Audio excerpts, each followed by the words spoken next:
Hello, and welcome to the Tri-County Health Department Point of Dispensing, or P.O.D. training. This training is designed to introduce you to basic P.O.D. concepts, which include what P.O.D.s are, why P.O.D.s are needed, and how P.O.D.s operate. This training is one part of a broader training curriculum that includes additional videos, just-in-time training, and job action sheets, which will be available through other additional trainings. So what is a P.O.D.? In public health, P.O.D. stands for Point of Dispensing. A public health P.O.D. is a location where a large number of people can obtain medication to protect themselves from the negative effects of a public health incident, whether human-made or natural. This capability is called mass prophylaxis, which means protecting the health of the population in response to a public health incident by dispensing medical countermeasures in order to prevent the development of illness or disease among those who are not exposed, or those who have a risk of being potentially exposed to public health threats. Examples of a public health threat can range from a terrorist attack, releasing aerosolized anthrax, to an outbreak of an infectious disease and more. It is vital to understand that P.O.D.s provide preventative medicine to individuals who are not ill. Individuals who are ill must seek treatment from their primary care providers or through other places of medical care, and will be instructed to do so if they arrive at a P.O.D. Furthermore, the specific types of medical countermeasures being provided would depend on the specific public health threat. For example, in an aerosolized anthrax release, an antibiotic or pill dispensing response would be needed initially. However, in an influenza outbreak, a vaccine shot response would be needed. The specific medical countermeasures being distributed would in turn change the way in which the public would be requested to come to the P.O.D. If the P.O.D. is dispensing pills, the public would be requested to send one representative from their household to receive medication for all members of their household up to 10. This is called the head of household or HOH method. The opposite method is to request that all individuals come to the P.O.D., and this would be necessary during an event such as an influenza pandemic, where all household members would need to come to the P.O.D. to receive vaccine. Again, this detail will be discussed in subsequent trainings. So what would trigger a P.O.D. to be activated? In the event of a public health incident, public health officials immediately begin to collaborate at all levels of government, working in coordination to discover the specifics of the public health threat and determine the appropriate response. If medical countermeasure dispensing is required, you will be contacted to serve in the P.O.D. As a general reminder, the entire public health agency is ultimately responsible for protecting the health of the communities we serve. Therefore, all public health employees are public health first responders, and depending on the situation, all employees may be needed to support incident response efforts. However, before you can do this, you must understand how P.O.D.s operate. So let's break it down. P.O.D. structure and flow mechanics. A P.O.D. is a fixed location, staffed by a wide array of individuals with unique skills, all working together in a standardized process with the goal of providing the appropriate medication to as many people as possible in the shortest amount of time. As you can imagine, this is no small undertaking, and for it to be done successfully, requires the hard work and organization of dedicated individuals like you. Generally speaking, P.O.D.s can operate in two different flow modes, walk-in and drive-through. A walk-in P.O.D. is where individuals arrive at the P.O.D. location, park, get out of their vehicles, enter a building, receive their medication or vaccination, and exit. A drive-through P.O.D. is where people stay in their vehicle, drive through a vehicle line, receive medication or a vaccination from within their vehicle, and exit. While the flow modes are different, the stations and flow for a walk-in P.O.D. and drive-through P.O.D. are basically the same. So how do P.O.D.s operate? Or, in other words, what are the mechanics of a P.O.D. flow? The P.O.D. requires 5 stations that an individual can expect to go through in a sequential order. Upon arrival at the P.O.D., individuals are greeted and triaged, sometimes called griage, at the griage station. Here, people receive forms and are screened for symptoms. If they appear visibly symptomatic, meaning they may be sick, they are directed to exit the pod immediately and seek out their primary care provider or an appropriate medical center. If they are not sick, they are directed to the forms station where staff members will help them complete the forms or provide further direction. If they are not symptomatic and their forms have been completed correctly, they move on to the screening station. In the screening station, their forms are checked to determine what medication they need. Additionally, if a medical evaluation is needed, due to pre-existing conditions or specific allergies, they are directed to the medical evaluation area. If no medical evaluation is needed, they proceed to the dispensing station. The dispensing station is where individuals receive the appropriate pills or shots as determined by the public health threat. After receiving their medication or vaccination, they then proceed to the exit station, where they can ask any final questions and gather any additional forms, then exit the pod.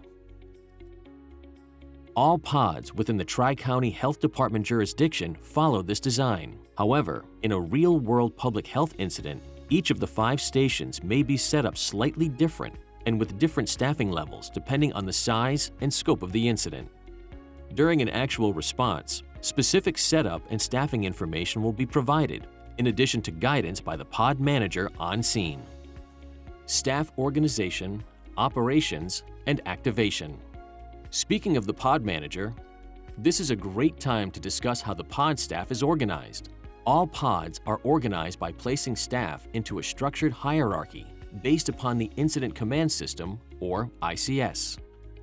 ICS is technically defined as a management system designed to enable effective and efficient domestic incident management by integrating a combination of facilities, equipment, personnel, procedures, and communications operating within a common organizational structure. ICS is highly beneficial for effectively staffing pods because it is a hierarchical management system that is modular, flexible, and can be expanded or contracted based upon incident-specific circumstances. This is an example of a pod structure utilizing the Incident Command System.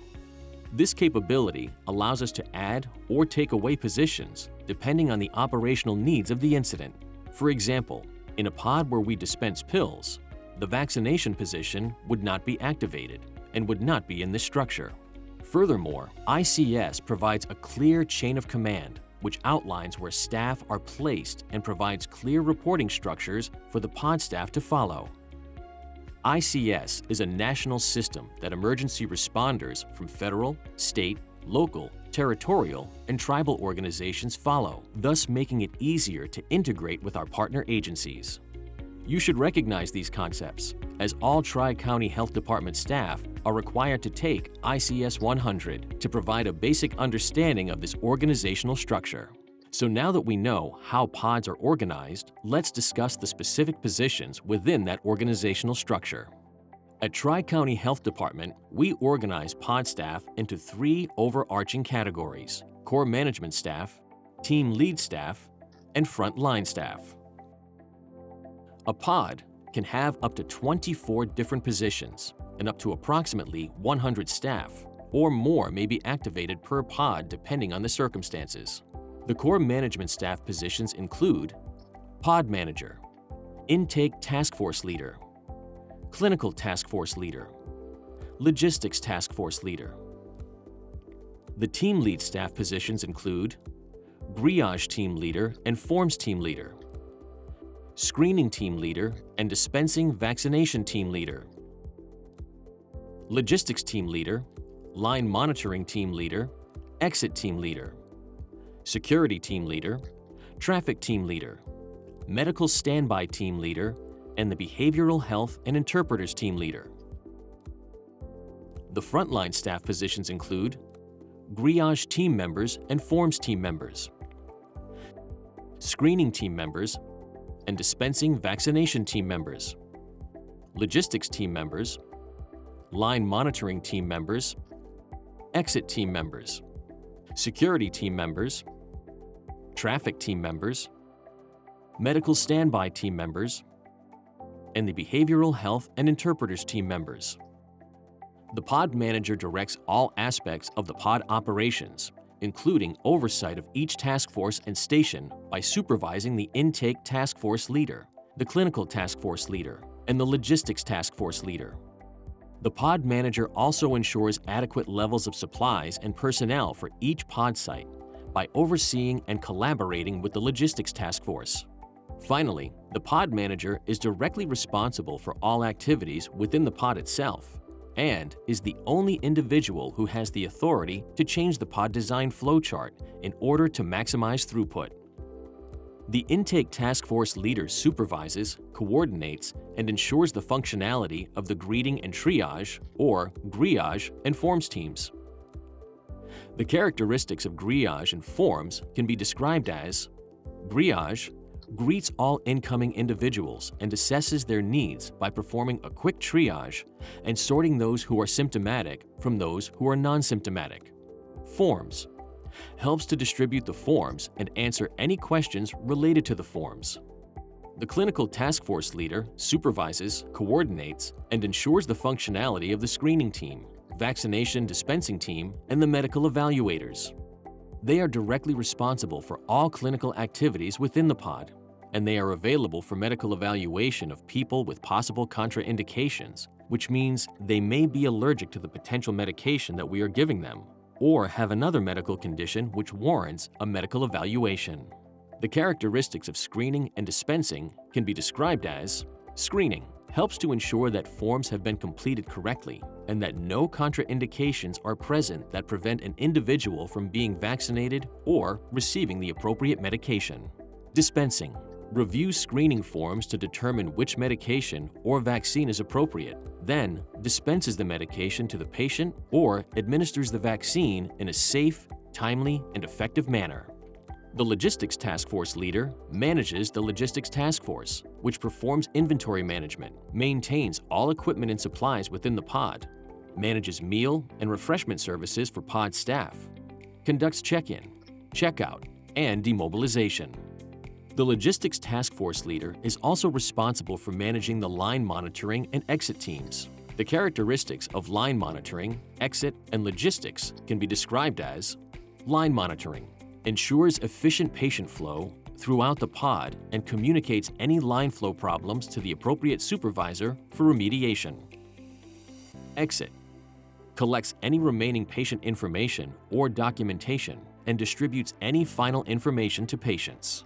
Logistics performs inventory management, maintains all equipment and supplies within the pod, manages meal and refreshment services for pod staff, conducts check-in, check-out, and directs demobilization. As a reminder, in addition to this video, you will be asked to view the applicable video for your pod staffing assignment, and you will receive just-in-time training before you begin work at a pod.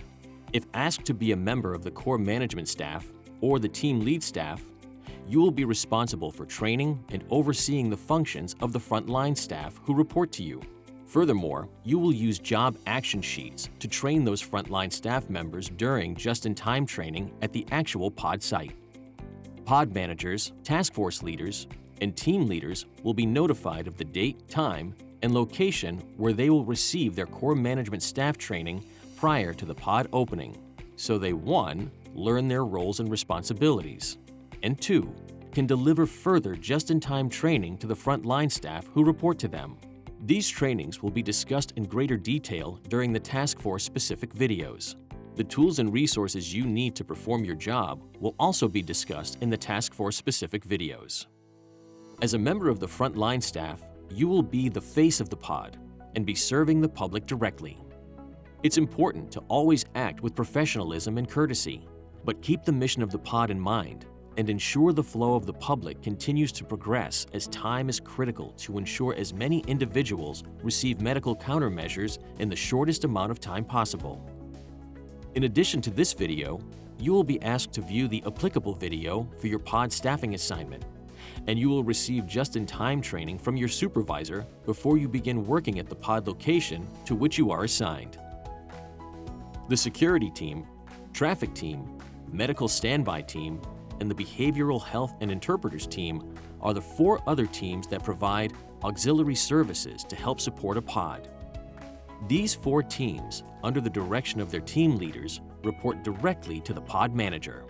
Pod staff are issued colored vests that help delineate what jobs they are performing. Pod staff might not always be matched with their appropriate vest due to the volatile nature of public health incidents and constantly changing conditions. However, pod staff should adhere to the following color scheme to the best of their abilities. White vests are worn by the pod manager and sometimes by security or law enforcement personnel. Blue vests are worn by personnel working in the intake task force.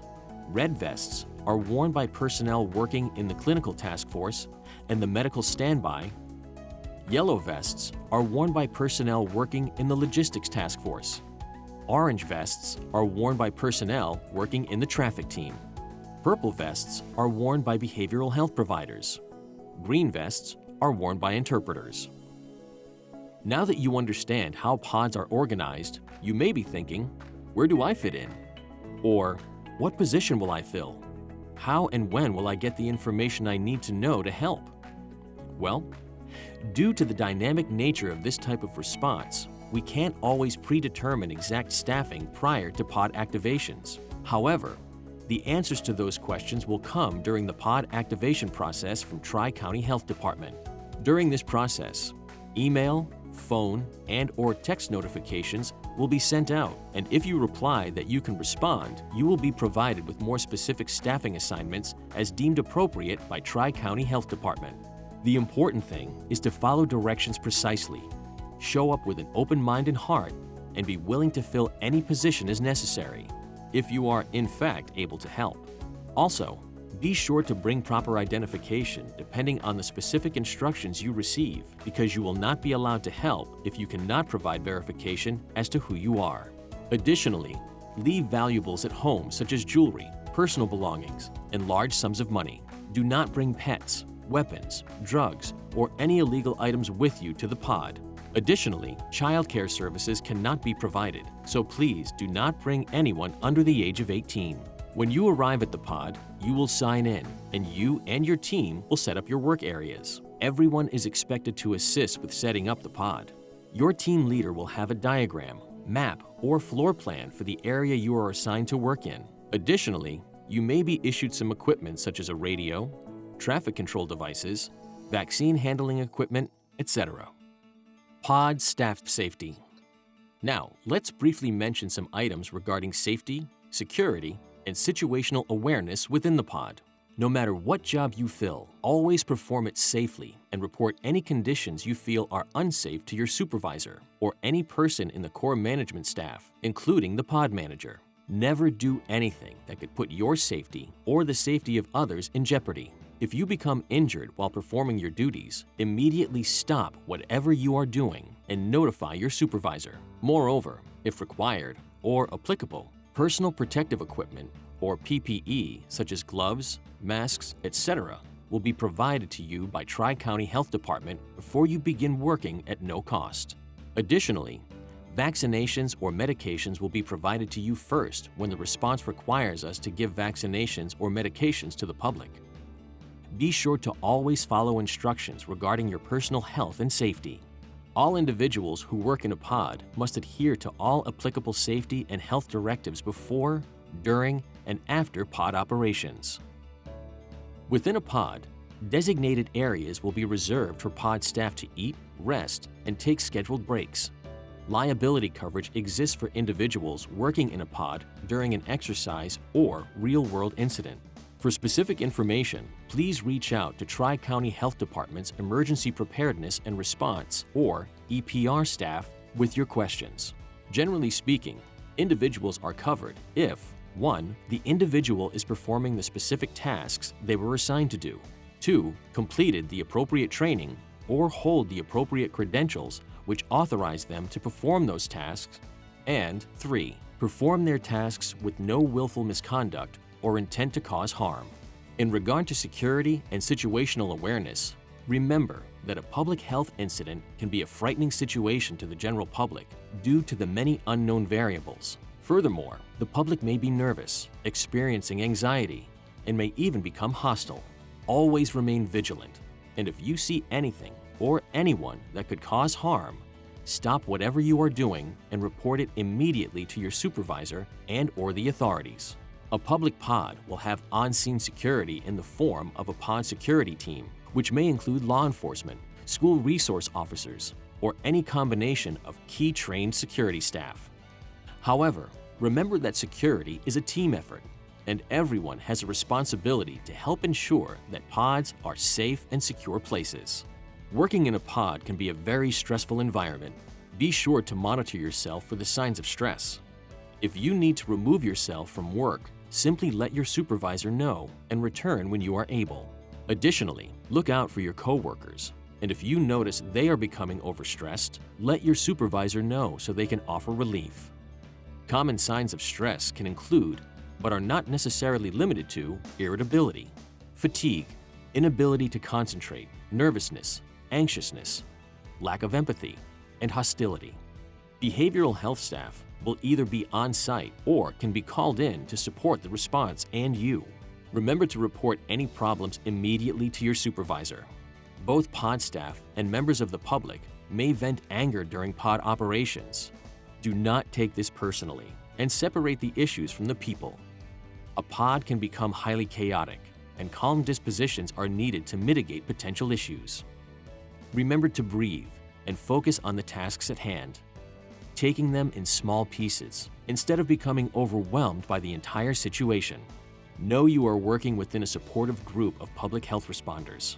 While interacting with the public may be highly challenging, be sure to remain calm and courteous. Make decisions with fairness and respect. Honor confidentiality. Exhibit no discrimination or favoritism, and treat everyone with kindness. As a pod staff member, no matter what role you serve in, you are a representative of public health and are there to serve and protect others during a public health incident. Your actions can protect and save lives. Demobilization. Let's discuss the final major piece of pod operations, called demobilization. Demobilization is an orderly, safe, and efficient process to end pod operations, complete all necessary documentation, retrieve supplies and equipment, and release personnel. A controlled release of resources is a critical element of effective incident management, and the pod manager relies on you to do your part. When demobilization begins, you will be notified by your supervisor. Please follow all demobilization instructions provided by the Logistics Task Force leader, and remember that everyone participates in the demobilization process. There are certain steps of demobilization, and the first one is documentation. You may be asked to help finalize forms, reports, or other documentation necessary for the incident or exercise. The second is supplies and equipment. You may be asked to inspect or clean equipment, gather and pack remaining supplies, move supplies and equipment to particular staging areas, inspect and clean your work area, and then return equipment issued to you or your team. This requires you to use care when putting equipment away in the proper fashion, not just throwing supplies in a pile, leaving, and expecting that other personnel will organize it later. Finally, the last step of demobilization is the release of personnel. You will be directed to the checkout area to do your final processing, where you'll be released from the event. All pod staff are required to sign out and complete any final paperwork or forms before leaving the pod site. You cannot skip this step. Skipping it may affect your agency's reimbursement, liability, workers' compensation, and your safety. Closing remarks. Well, that about covers everything from a general perspective of working in a pod. While pod operations can seem complex, they are relatively simple, and the key component is everyone working together in an organized way. By acquiring this foundation of knowledge, you will be better equipped to work in a pod and thus help your community during a public health incident. We greatly appreciate your willingness to support Tri-County Health Department's efforts. It is only through your support that we are able to improve the resiliency of the community. While real-world pods have been activated in the past, we hope they never have to be in the future. But if they are needed, we look forward to seeing you there, knowing that you are trained and ready to serve. We know your time is highly valuable, and we thank you for providing it.